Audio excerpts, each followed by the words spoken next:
Between 1985 and 1988, 18 transients, hitchhikers, and prostitutes were choked, sexually molested, and left for dead in the desert mountains of California. The only witnesses, the insects of the desert. And they also turned out to be extremely important pieces of evidence.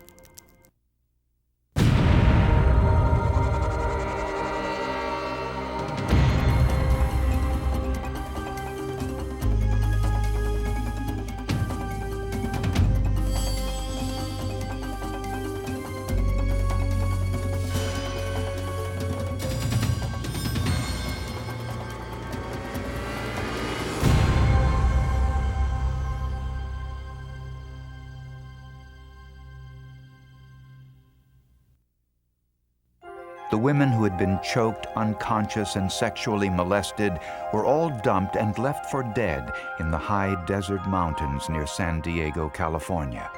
Not all of the victims died, and those who survived all described the same scenario. Several of them had their pants undone and pulled down.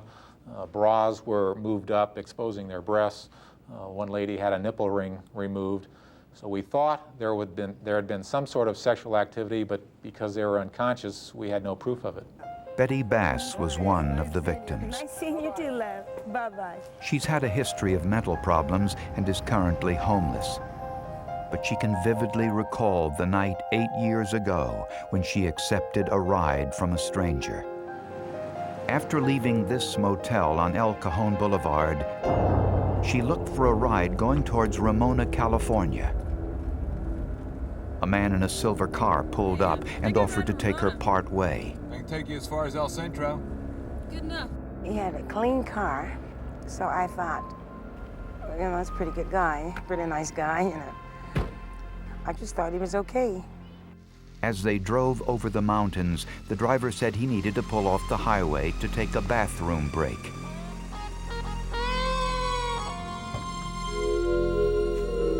When the driver walked around the car, he asked Betty to grab something from the back seat.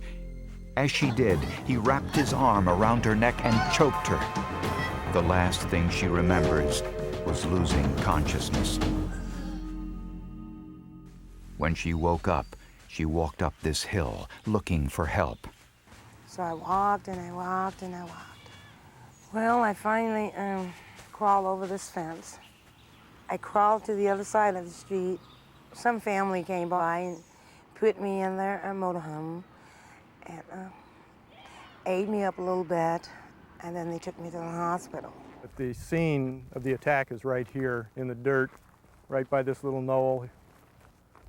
The car tire tracks stopped back here a few feet, and then you could see footprints up into this area. Her clothing, some of her clothing was found here. Police photographed the shoe and tire prints and also recovered 2 Marlboro cigarette butts. On Betty Bass's shirt, detectives noticed a tiny red carpet fiber. This attack sounded identical to another in the same vicinity just 1 month earlier. 2 young girls were hitchhiking together at a restaurant near the interstate highway. A silver compact automobile pulled up and a middle-aged man offered them a ride. Where are you girls gone? We're heading to Tucson. Take you as far as El Centro. Great. Hop in. It was a ride they'll never forget.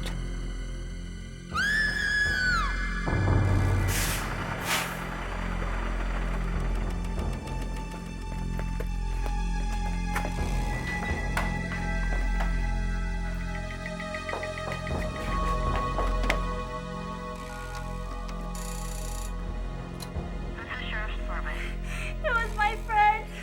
He strangled her. Do you have any idea who he is? The guy who picked us up hitchhiking. This girl was fortunate. She survived her attack, and her friend, whom she feared was dead, was later found in the desert, frightened but alive. The victims all provided a similar description of their attacker. He was about early 40s, short hair, blondish grayish color, glasses. That's how they all described him. Obviously, these were people who were going to take rides from anyone, but many of them told us that they felt comfortable getting in the car with him. And there were other similarities with all of these attacks. The things he said to these women, it was almost like he had a script. It was almost the same type of scenario. I can only take you 40 miles. I'm only going to El Centro. The type of people he was victimizing were the vulnerable people in society. Some people who were having mental problems, drug addicts, street people, hitchhikers. Police had a description of the suspect, some tire tracks, and shoe print evidence, but little else. A sexual predator was loose in the mountains of California. San Diego's El Cajon Boulevard, where prostitutes, runaways, and transients have congregated for years. The reason? Location. It's close to a highway entrance ramp, convenient for hitchhikers looking for a ride.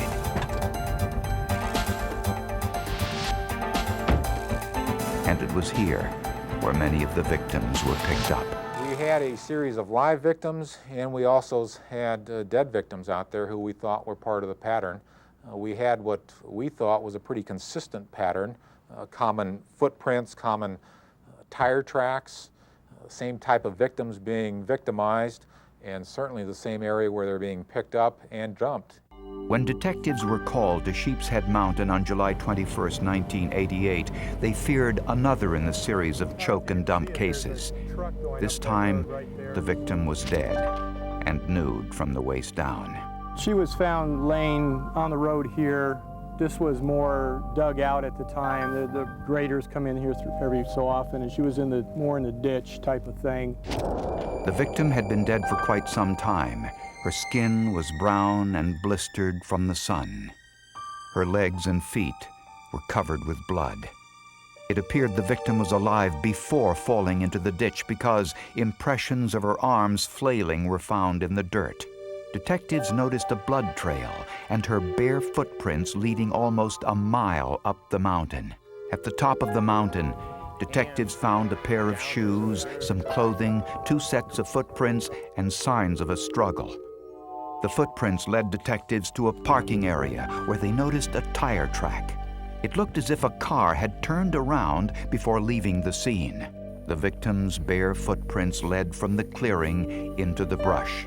Somehow, she gets herself out of this area and then comes back up and then finds her way down the main road. On the body, investigators discovered some tiny clues. Hundreds of live, worm-like creatures.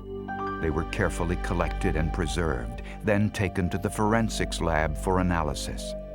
Was it possible these tiny insects could tell forensic scientists something about the victim's last moments alive, or even when she was killed?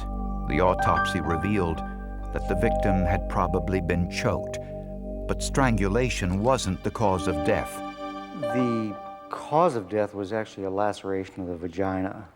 The mechanism would have been blood loss from that laceration. The victim was identified as Sandra Swick, a 43-year-old transient from Florida.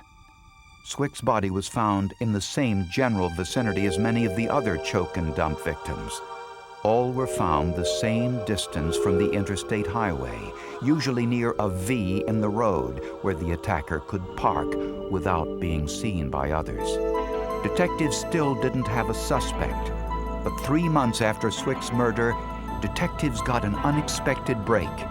While patrolling in the mountains, Sheriff's Deputy Larry Daly noticed a car driving out of a deserted side road. And as I came around the bend here, I could see the car coming out. Daly turned onto the side road and saw a woman lying in the dirt, unconscious but still alive. I saw the victim laying on the ground, pants down past her knees, her shirt pulled up to her neck, as if someone had choked her.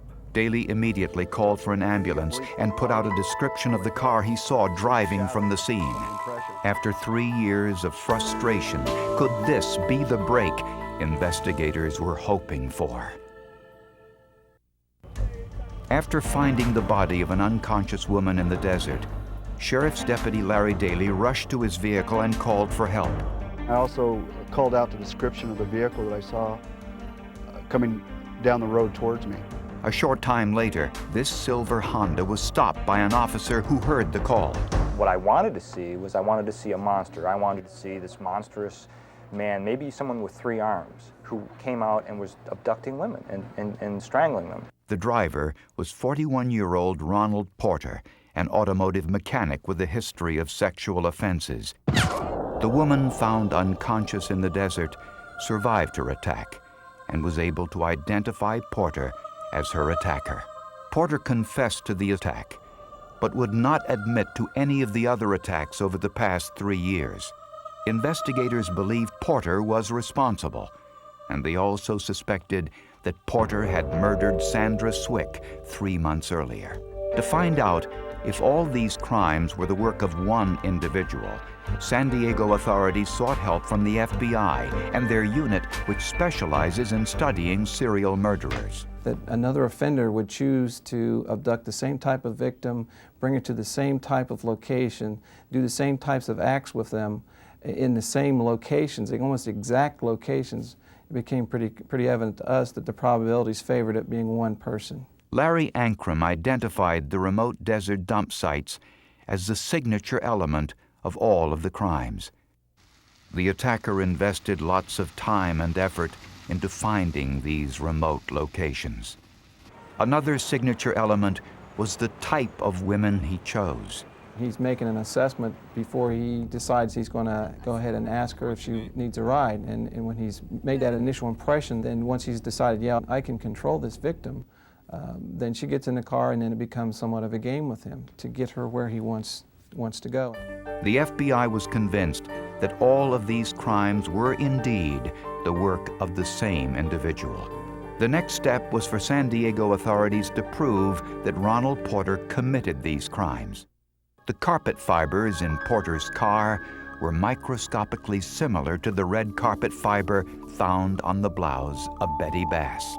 Tire tracks found at some of the crime scenes were similar to the print on the spare Michelin tire found in the trunk of Porter's car. And when searching Porter's apartment, police found shoes and boots with tread marks consistent with those found at some of the choke and dump crime scenes. A walkie-talkie discovered in Porter's storage shed belonged to a woman who was choked and dumped in the desert mountains a few years earlier. And the blouse worn by that same victim contained a semen stain. A DNA analysis of Ronald Porter's blood matched the semen stain from the blouse.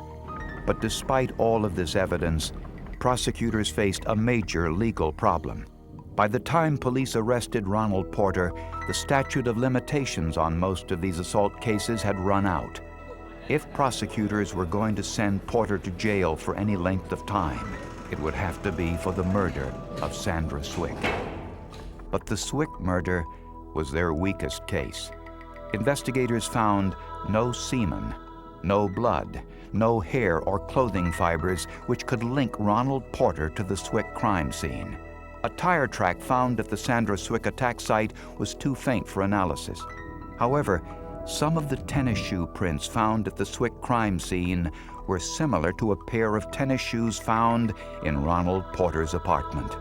But Porter's attorney says a similar tennis shoe print is inconclusive. But 5 million other people with similar shoes, with similar treads, could also have made the print. And the prosecution faced another problem. They weren't exactly sure when Sandra Swick was murdered. Time of death determination by pathologists is a very inexact science, if it's a science at all. There are certain changes the body undergoes, and we can predict general time frames for those, but there's a lot of different variables that affect it. If prosecutors wanted to convict Ronald Porter of murder, they needed more. Could the tiny insects found on Swick's body tell forensic scientists when Sandra Swick died and tie Ronald Porter to her murder? When detectives found Sandra Swick's body on Sheepshead Mountain, it was badly decomposed. The hot desert air and sun had taken its toll, and hundreds of tiny worm-like creatures were feeding on her decomposing flesh. Investigators wondered if these tiny creatures might offer some clues about when Sandra Swick died. Detectives collected about 100 of these creatures and sent them to the laboratory of David Faulkner. He's a forensic entomologist, an expert on insect activity on dead bodies. They can tell you lots about where they've been, where the victim's been, how old the victim is, conditions of the body following death. And those are the things that are interesting. Faulkner's first task was to determine the age of these creatures, or maggots as they're called, so he preserved some in alcohol at the exact stage of development as when they were found. Eventually, the maggots would shrink and develop a hard shell, and a week later emerge as a winged adult. Once Faulkner had an adult, he could compare it to the hundreds of different flies which inhabit the California desert where Swick's body was found. After hours of study and analysis, Faulkner identified them. The flies were sarcophaga, also known as flesh flies. Other things this particular group of flies will do is they'll fly in very bad weather. So if it's foggy or rainy or overcast, they'll be active and they'll be searching out a potential host. Whereas other flies will probably settle and wait until the sun comes out or till it gets warmer. Once Faulkner knew they were sarcophaga, he could study the exact time frame of their life cycle. The preserved specimens were in their third or final stage of larval development. Once you have them identified, you know what stage in development the most developed ones are, then you go backwards and say, okay, this was the temperature regime at that time. This is how long this particular insect takes to develop to this stage. Therefore, that body was available to these insects for this amount of time. Usually, that indicates how long the person's been dead. In normal weather conditions, it takes a week for the baby maggots to develop to their third stage. But the weather conditions in the desert are far from normal. During the week Sandra Swick's body was discovered, the daytime temperatures averaged 92 degrees. In 92-degree weather, it would take only 3.5 days for the freshly laid maggots to develop to their third and final stage. And Faulkner was able to tell investigators something else. The sarcophaga never deposit their maggots in the dark.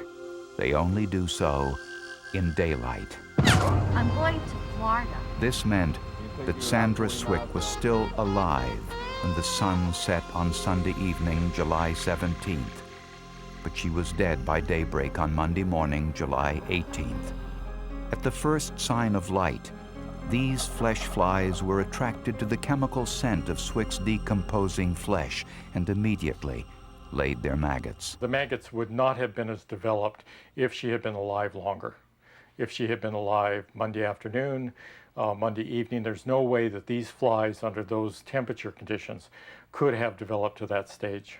Faulkner's conclusions provided police with a scientific time frame for Swick's murder.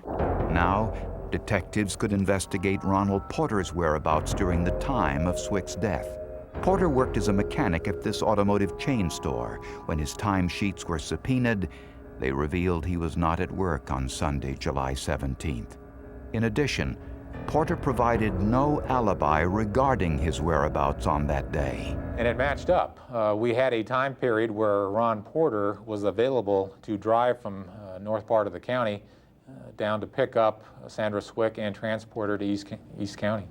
Based on the insect clues and the similarities between the Swick murder and the other cases, Ronald Porter was charged in the murder of Sandra Swick. Prosecutors believe Ronald Porter picked up Swick as she hitchhiked somewhere near an entrance ramp to Interstate 8. I'm going to Florida. Jump in. I can take you about 40 miles to El Centro. That'd be great. How you doing? Good. As the car traveled east into the mountains, Porter pulled off the main highway onto a dark, deserted road. He may have used some excuse, as he did in other cases, possibly the need to take a bathroom break. As he walked around the back of the car, he surprised Swick from behind. Grabbing her around the neck in a military-type chokehold, he pulled her from the car and choked her until she was unconscious.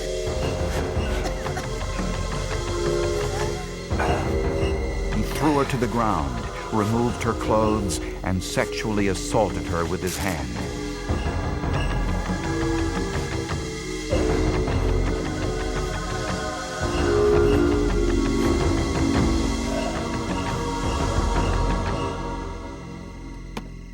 then returned to his car and fled. Sometime later, Swick regained consciousness.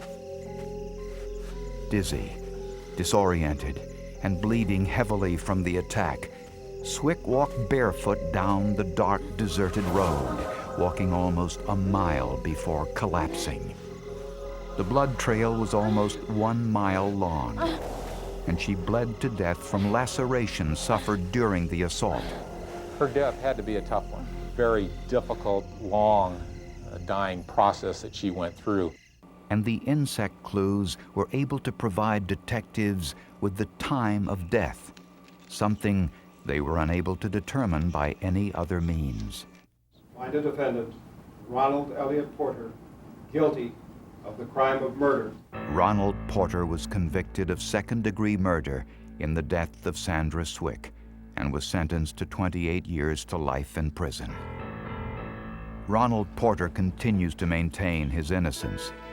The insect clues were an important element in their case against Ronald Porter, and they told David Faulkner all he needed to know about Sandra Swick's brutal attack and murder. You get a lot of information from them, whether a body's been moved, how long the person's been dead, or how long the body has been available to insects, whether the body's been buried, whether the person took drugs, whether they had been poisoned. All these different sorts of things could be in the insects that are collected or removed from the body.